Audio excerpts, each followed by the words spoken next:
ഭാരതീയ യൂണിവേഴ്സിറ്റിയിലെ first year PG MGMC വിദ്യാർത്ഥിയാണ് ഞാൻ. മാസ് കമ്മ്യൂണിക്കേഷൻ എന്നാൽ സിനിമയെടുപ്പ് മാത്രമാണെന്ന ധാരണ വെറും ഒരു തെറ്റിദ്ധാരണയാണ് എന്ന് എനിക്ക് മനസ്സിലായത് മടുപ്പിക്കുന്ന തിയറി ക്ലാസ്സിൽ ഇരുന്നപ്പോഴായിരുന്നു. ആ സമയത്താണ് ദൈവദൂതനെ പോലെ ഒരു തിരുനെൽവേലി ട്രിപ്പ് ഒത്തു വന്നത്. അടിച്ചു പൊളിക്കാൻ തന്നെ ഉറപ്പിച്ചു.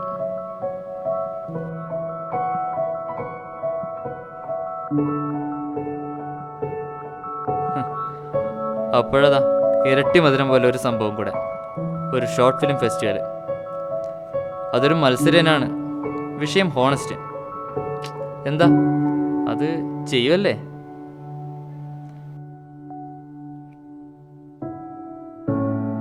എൻ്റെ പേര് റിയാസ്. ഈ കൈപ്പൊക്കിയ വ്യക്തിയാണ് ഞാൻ. ഇതെൻ്റെ നൻപന്മാരിലൊരാൾ ഷിജിൽ. ഇത് മറ്റവൻ ഫായിസ്. ഇത് ഞങ്ങളുടെ കഥയാണ്. സിനിമയായിരുന്നു എന്നും മോഹം, പക്ഷെ ഒന്നും നടന്നിട്ടില്ല. ആകെയുള്ളത് ആത്മവിശ്വാസം മാത്രമാണ്. ഇതൊക്കെ കേൾക്കുമ്പോൾ നിങ്ങൾ വിചാരിക്കും ഞങ്ങൾ വലിയൊരു സംഭവമാണ്. ക്യാമറ ഒന്ന് നേരെ പിടിക്കാൻ പോലും ഞങ്ങൾക്ക് അറിഞ്ഞൂടാ. ആകെ പറയാൻ അറിയുന്നത് അത് ശരിയാക്കായിരുന്നു, ഇത് വേണ്ടായിരുന്നു, ആ ഷോട്ട് അത്ര പോരാ, അഭിനയം പിന്നെ പറയേ വേണ്ട, ഏത് സിനിമ കണ്ടാലും ബിലോ ആവറേജ്. ഇങ്ങനെയൊക്കെ പറയുമ്പോൾ ഞങ്ങൾ വലിയ സംഭവമാണെന്ന് ഞങ്ങൾക്ക് തന്നെ അങ്ങ് തോന്നും. കൺസെപ്റ്റൊക്കെ കൊള്ളാം. ഹോണസ്റ്റ്. എന്താണ് ഈ ഹോണസ്റ്റ്?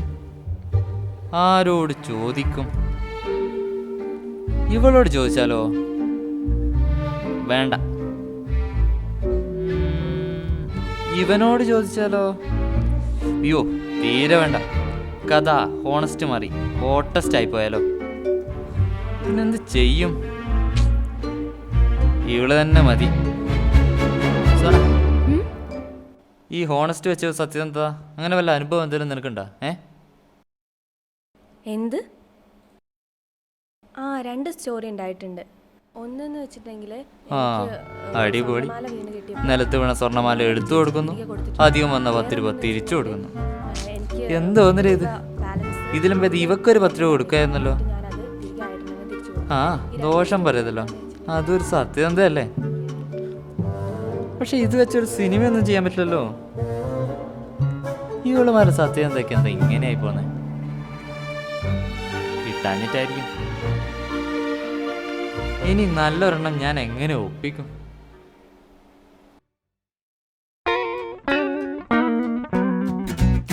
மச்சான், ஆனஸ்டிக்கு என்கிட்ட ஒரு சூப்பர் ஸ்கிரிப்ட் இருக்கு. ஒரு நியூ ஜெனரேஷன் பையன் முன்னாடி போயிட்டுருக்கான். அப்போ ஒரு ஓல்டு பர்சன் பின்னாடியே போகிறார்.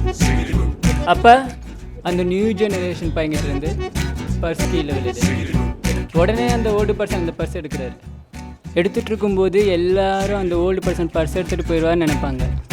ஆனால் அப்போ அவர் அந்த நியூ ஜெனரேஷன் காரனுக்கு கொடுக்குறாரு. எப்படி இருக்கு? என்னடா ஸ்டோரி இது? மொக்கையா இருக்கு. பிரச்சனை இல்லடா, நீ சொல்லு. റിയാസേ, പൈസ കൊടുത്തരോ. നമുക്കൊന്ന് വലിച്ചു നോക്കിയാലോ? നീ വല്ല ഐഡിയ കിട്ടിയാലോ? നോക്കാം. വേണം, വാ നോക്കാം. വലിയ വലിയ സിനിമാക്കാർക്കും ചിന്തകർക്കും ഐഡിയാസ് വരുന്നത് കഞ്ചാവടിച്ചിട്ടാണെന്നും വെള്ളടിച്ചിട്ടാണെന്നും കേട്ടിട്ടുണ്ട്. കഞ്ചാവടിച്ച് ബോംബറിലെ ലോകത്തെ കീഴടക്കിയ വലിയ സിംഗറായില്ലേ? അപ്പോൾ പിന്നെ ഞാൻ ഒന്ന് പുകച്ചു നോക്കിയാലോ? ഒരു ഷോർട്ട് ഫിലിം ഡയറക്ടറെങ്കിലായാലോ? റിയാസേ, സത്യസന്ധയുള്ള നമ്മുടെ വിഷയം ഗാന്ധിയുടെ ജീവിതത്തിൽ ഒരു സംഭവമല്ലേ? കെറ്റിലെന്ന വേർഡ് കോപ്പി ചെയ്യാൻ പറഞ്ഞിട്ട് അത് ചെയ്താലോ? അല്ല ഫായിസേ, ഇത് പങ്ങേര് പറഞ്ഞറിവല്ലേ നമുക്കുള്ളൂ. എൻ്റെ ഗാന്ധി ഒറിജിനല്ല, കണ്ടാ തിരിച്ചറിയാത്ത ഗാന്ധിമാരുള്ള കാലായത്. എൻ്റെ ഗാന്ധിയൊക്കെ വിടറാ, ബോറടിക്കുന്നു. എന്നാ പിന്നെ ഗോഡ്സെ പിടിക്കടാ, ആ വാലിയും കണ്ട്.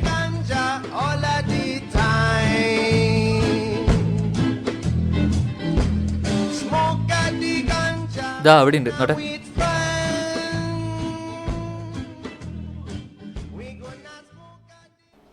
അതൊക്കെ വിട്, നമുക്ക് കുറച്ച് ഇനി ഇൻ്റർനാഷണലായിട്ട് ചിന്തിക്കാം. ഈ ചെഗുവേര, ഒബാമ, മണ്ടേല, ഹിറ്റ്ലർ, അവരൊക്കെ ജീവിതത്തിൽ നിന്ന് വല്ലതും നമുക്ക് കിട്ടുമെന്ന് നോക്കി നോക്കാം.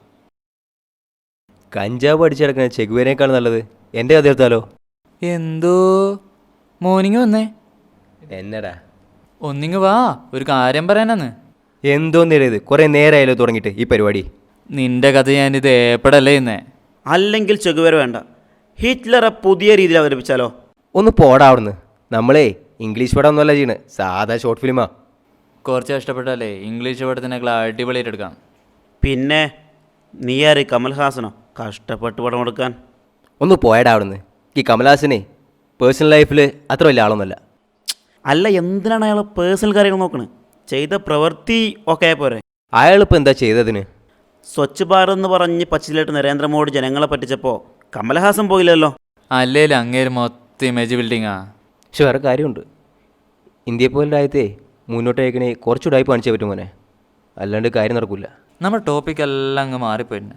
നമ്മൾ ഇത്ര സമയം ചർച്ച ചെയ്ത് ഈ പ്രശസ്തരായ ആൾക്കാരുടെ ജീവിതവും അവരുടെ ചുറ്റുപാട് അവരുടെ കാര്യങ്ങളൊക്കെയാണ്. എനിക്ക് തോന്നിയൊരു കാര്യം എന്ന് വെച്ചാൽ നമ്മുടെ സമൂഹത്തിനൊരു കുഴപ്പമുണ്ട്. ഈ വലിയ വലിയ ആൾക്കാരുടെ അവർ പറയുന്നതാണ് സത്യം, അവർ ചെയ്യുന്നതാണ് സത്യം എന്നൊരു തോന്നലുണ്ട്. അതെന്തുകൊണ്ടാണെന്ന് എനിക്ക് തോന്നുന്നത്? അവരുടെ പ്രശസ്തി കൊണ്ട് തന്നെ ആണല്ലോ. നമ്മുടെ ഉദ്ദേശം എന്താ? തിരുനെല്ലിയിൽ പോകണം, ഷോർട്ട് ഫിലിം ഫെസ്റ്റിവൽ കാണണം, അതിൽ പ്രൈസ് അടിക്കണം. അല്ലാണ്ട് സത്യം ഉദ്ധരിക്കാനോ അതോ നോബൽ പ്രൈസ് അടിച്ചു പറ്റാനൊന്നുമല്ലല്ലോ. നമുക്ക് സിമ്പിളൊരു ഐഡിയ ചെയ്യാം. നമുക്കിങ്ങനെ വന്ന് കഷ്ടപ്പെടാണ്ട് വല്ല ചൈനീസ് പടോ വല്ല കൊറിയൻ പടോ വല്ല ഇറാനിയൻ പടോ ഇതൊക്കെ നമുക്കൊന്ന് ചുരുട്ടി കൂട്ടി ഒരു ഷോർട്ട് ഫിലിം വന്നിട്ട് ചെയ്താലോ? ആരെങ്കിലും ചോദിച്ചാൽ നല്ലൊരു ഇൻസ്പിറേഷനാണെന്ന് പറഞ്ഞാൽ എങ്ങനെയുണ്ടോ? എന്നാ പിന്നെ കള്ളത്തരം കാണിച്ചിട്ടാണേലും ഞങ്ങൾക്ക് ജയിക്കണം. അതുകൊണ്ടൊരു പടം ഞങ്ങൾ പഠിച്ചു മാറ്റുക. ഞങ്ങൾ ന്യൂ ജനറേഷനാണപ്പാ.